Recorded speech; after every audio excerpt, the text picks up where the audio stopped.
Joining us now is Okpe with stories trending around the world. Hello, Jenix. Good morning, Dr. Abati. How are you this morning? I'm good. Smiling. Good morning, Tundu. Good morning, OG. How are you this morning? Great. Good morning, Rufai. Morning, OG lady in maroon. Yes, I know you love maroon. You love maroon. Yeah. You always compliment my maroon. Well, good morning to you, viewers. Here are some of the stories that are trending across the globe. In the United Kingdom, Member of Parliament Imran Ahmad Khan was found guilty on Monday of sexually assaulting a 15-year-old boy. The 48-year-old MP was accused of groping and forcing the teenager to watch pornography at a party in 2008 before sexually assaulting him. The Conservative Party announced after the verdict that Khan, who was elected as Tory MP for Wakefield in 2019, had been expelled from the party with immediate effect. In Pakistan, more than 100 lawmakers loyal to ousted Prime Minister Imran Khan resigned on Monday, causing a hitch for the new Western-friendly incumbent, Shehbaz Sharif, as he tries to drag his country out of political and economic crisis. The parliament election of the 70-year-old Prime Minister followed a week-long constitutional crisis that reached a climax on Sunday when Khan lost a no-confidence vote in parliament. In Sudan, protesters gathered in parts of the country's capital and other Sudanese cities on Monday to mark the third anniversary of the ousting of former President Omar al-Bashir and to protest against the prospect of renewed military rule.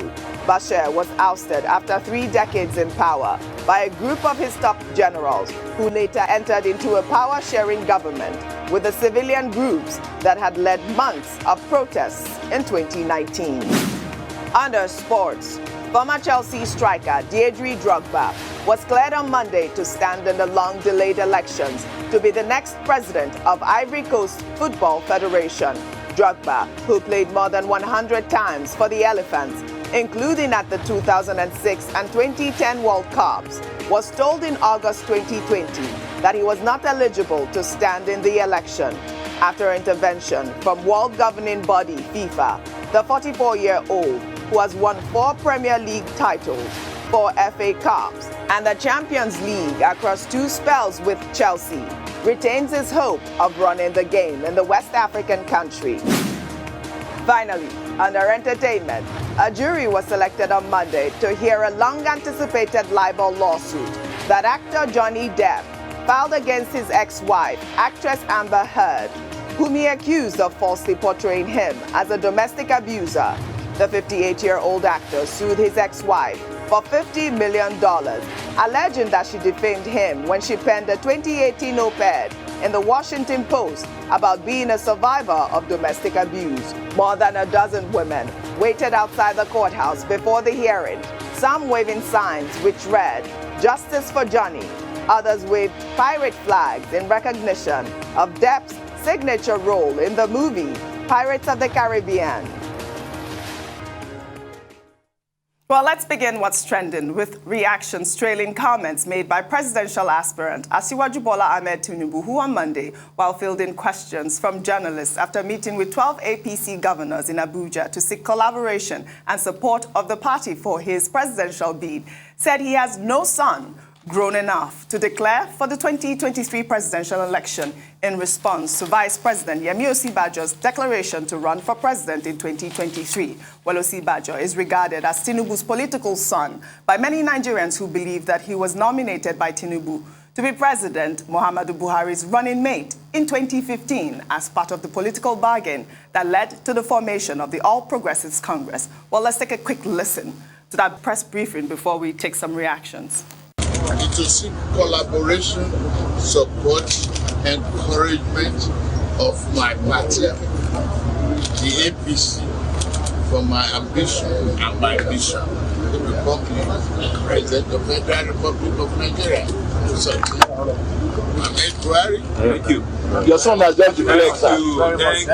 Thank you. I have no son grown enough to declare. Well, this is a tweet from a user who wrote, Tinubu's second child, Sheyi, is 36 years old. Now, his beloved dad has told pressmen that he doesn't have a grown-up son to run for president. Meanwhile, the constitutional age limit to run for Nigerian president is 35. May we not ridicule ourselves in an attempt to ridicule others? Well, Ikechukwu wrote, why would Osinbajo be contesting against his political father? To think that Tinubu is far older than he is, why can't he step aside for Tinubu? Doesn't he have respect for old age? I'm angry. Too many tweets from this story, Dr. Abati. But I think the conversation that I want to have now is that from my first Twitter user who, actually talked about the age to run, for Nigeria's president, which is, as we clarified, 35. So, like they said, Nigerians take Osinbajo as Tinubu's political son, and, obviously, he's way older than 36. Is he referring to his son? Is he not referring to his son? This was such a funny tweet for me to see. What the tweet on the screen by the person called Osquare has indicated is that, if a chance, Asiwaju Bola Ahmed Tinubu was talking about his son, the person is calling him out and saying that he's telling a lie. Because if the age that is reported, that Sheyi Tinubu is 36.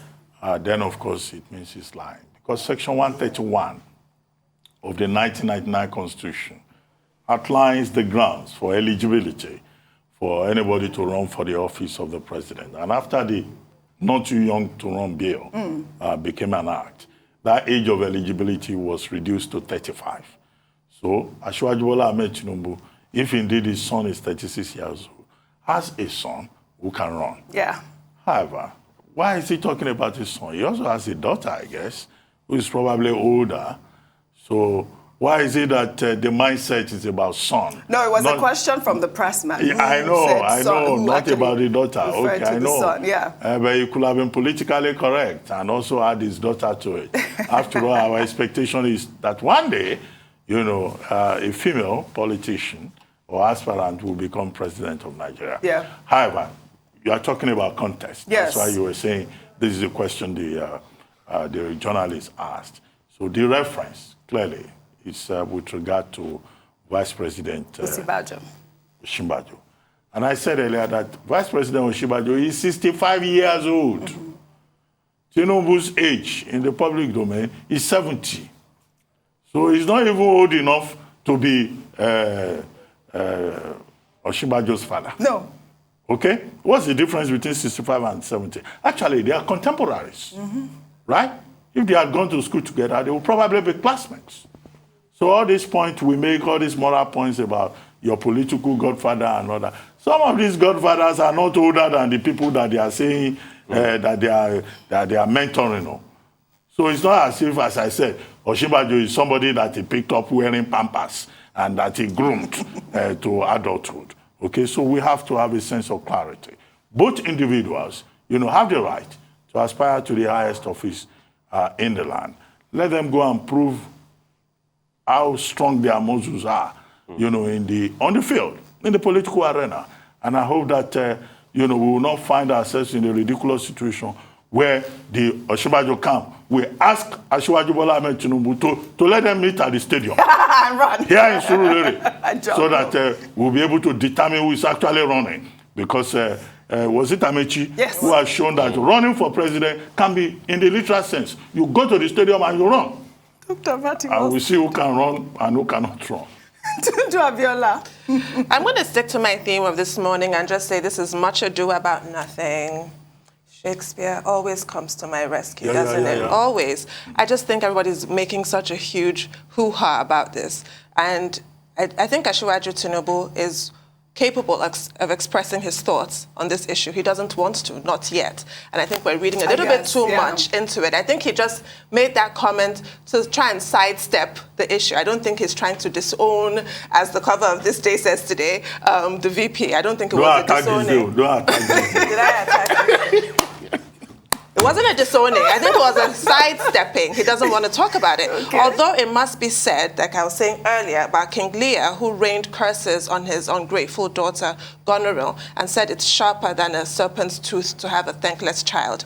There must be at least some kind of a twinge in Asiwaju Tinubu, thinking, after all I did for you. But he hasn't actually said that. So until he does, I'm going to reserve my comments. So you don't see this as that? Okay. All right. Yeah, I see it as disowning the vice president. I don't. And the truth has to be said. Yeah. All is not well in both camps. That's what it appears to be. All is not well in both camps, except we want to deceive ourselves. And you see, please, I hate when politicians come out and say, media, stop sensationalizing. We had a guest here that kept on saying that. I think you should just allow the media to do their job and stop teaching us our job. We report what it is. We report the feelings and emotions of people. That's why we have op-eds and editorials. And you see, there is nothing the media reports that is not an indication of the feeling of the people. Both camps are daggers drawn. Forget the calisthenics they come to show you on TV that they want to be civil. As it is today, they are trying to outmaneuver one another. As it is today, both camps can't sleep tonight. So there is a big fight going on amongst both of them. But you see, what concerns me the most is not the fight of father and son. And yes, there might be, Asiwaju might be 65, Bola might be 70. There is this air of father and son. Because if you go back historically, Bola Tinubu will say, oh, I made you were my commissioner. No, he's referred to as a political son. And just like the way some people in the cabinet, which we all know, still looked at Vice President Asiwaju one day and called him common commissioner. So some people will still always look at him that way. And that is currently going on amongst them. But what should be our priority as Nigerians are the issues. Over 60% unemployment and underemployment rates. Killings in Kaduna. Suffering by the people. Everything looks like moribund and comatose as we speak in the country today. And this is a country that we see so much potential. So who can bring that potential? For me, I pray Nigeria gets to a point where we don't even care who is president, but we know that whoever is there, we can trust them, that we have strong institutions that will force them to deliver. Well said. Fine. Trump was not everybody's choice, but Americans had implicit confidence in the strength of their own institutions to put Trump in line. That's why no matter the madness he exhibited, he couldn't touch the nuclear weapon just like that. Because they were institutions. They were service chiefs that said no, and they went against him. So that's what we should think of developing, the strength of our institutions. No, but to go back to your point, it's not self-deceit. I will speak for people like me who will not add a word, a comma, or full stop to what somebody else has said. I don't speculate. I deal with facts. Okay. Okay, Tundu. We shall take another story.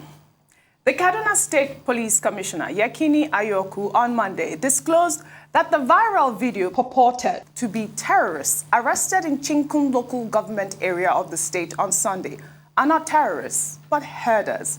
The viral video showed soldiers parading the herdsmen and stacking them up like sardines at the back of vehicles, while the police commissioner, in his clarification, said the victims were members of the herders settlement in Kakura, but were mistaken for terrorists by the vigilante group in the community after terrorists had killed the brother to a community leader and rustled cattle belonging to the community, while the terrorists, after the mayhem, escaped into the forest on Sunday. The commissioner further stated that the vigilante had mistaken the herders as terrorists when they met them in the forest and called for their arrest. The injured herders are now being treated at the 44 Nigerian Army Reference Hospital. Tundu Abiola, can you beat this story? I mean, we took it yesterday and we were talking about human rights, correct? Yes. This is why we were talking about human rights. You have to investigate before you treat people in this manner. How could this happen? in what we're hoping to become a civilized society, it's completely unacceptable. And I'm going to just go back to the point yesterday about human rights. Whenever you speak of somebody's human rights, you know, it's in a lot of people's minds, there's absolutely no room for nuance at all. It's very black and it's very white. If you speak about somebody's rights, you're perceived to be defending them in some way. Of course not. Who's going to defend terrorists? But the fact is, as I said yesterday, human rights are for everybody, not just good people rights or people I like, people I'm cool with rights. Because if that was you who was being detained on suspicion of a crime, you would want to be treated humanely until you are eventually prosecuted and then convicted or acquitted. You would not want to be treated like this based on a suspicion. And now the truth has come out, and they did not deserve to be treated this way. No, and they're all injured there. And I thank God, I mean, I don't know about the casualty rate at this point, but I mean, these people. I worried about the risk of suffocation. The people at the bottom. Yes, how they breathe with people like lying on top of them. Dr. Bati. Yes, yesterday we talked about human rights. I quoted Geneva Convention and said even in war situations, nobody is allowed to be treated anyhow, badly. The Constitution of Nigeria, Section 33, talks about the right to human dignity. Even if you have been accused of anything, your right to human dignity cannot be taken away from you just like that. Section 36 says right to fair hearing. One of the pillars under that section of the 1999 Constitution is that you are adjudged innocent until proven guilty. What it means is that even if you have committed an offense, you should be treated fairly until a court of competent jurisdiction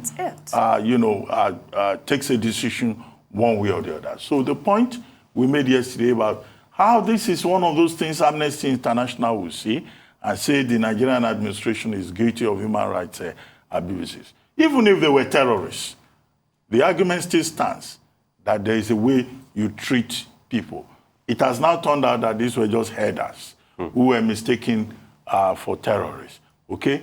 Being a cattle herder is not a crime in itself. I don't know when it became a crime. Because it's a commercial activity. It means you are a commercial agent. And you have the right under the Constitution to own a business, to pursue your own living. Aside of all those ethnic, religious, and political issues that Nigerians have ascribed to the phenomenon of being a cattle herder or being a pastoralist. I hope that some lawyers, providing services pro bono, will stand up and try to help these affected persons to sue the persons who maltreated them on the grounds of wrongful address, wrongful detention, violation of their fundamental human rights, and seek the enforcement of their fundamental human rights under the relevant procedures. Absolutely. And finally, it's good news to hear that they've been taken to the hospital, that they are being treated, because yesterday I raised a question about the likelihood of extrajudicial killing. Because in this kind of country, they could have been killed extrajudicially. Absolutely. And nothing will happen. You see, the sentiments were out there. They're saying terrorists have no rights. But there are many cases like this now, where people you mistake people, for criminals. You go ahead, you kill them. What do they even call it? They call accidental discharge. Yes. So many cases like this, and it's just an indication of the kind of nation we have become. So now it's easy for them, because the story went viral, to come out to say this. But in coming out to say this, they forget that this is a gross aberration, violation of the highest order of the fundamental human rights of people. And we keep saying we are a democracy, so we should introspect and ask ourselves questions. That's why I keep saying we can't build a nation this way. There are many people that are being treated this way now. There are many people that are slapped and beaten on the streets now. Don't we have military officers do like that for people in traffic alone because you scratch their car? Are there not people being detained in what is it called now, underground cells by military authorities and naval officers? Didn't we see the story of Owen here? The man that all because of parking space. That's right. How is he, by the way? He did his third or fourth surgery, still in the hospital. The Navy is looking into it. Because he parked somewhere, somebody brought a gun and they shot him. After stabbing him. Stabbed and shot. So that's the kind of country we've built for ourselves now. As long as somebody's in uniform, he has power more than anybody and he carries a gun. No, this should be investigated. Well, thank you all. That's all I have for you guys. Thank you very much, Janika. We look forward to seeing you again tomorrow. For sure. Well, that's all I have for you on What's Trending today. I'll see you tomorrow.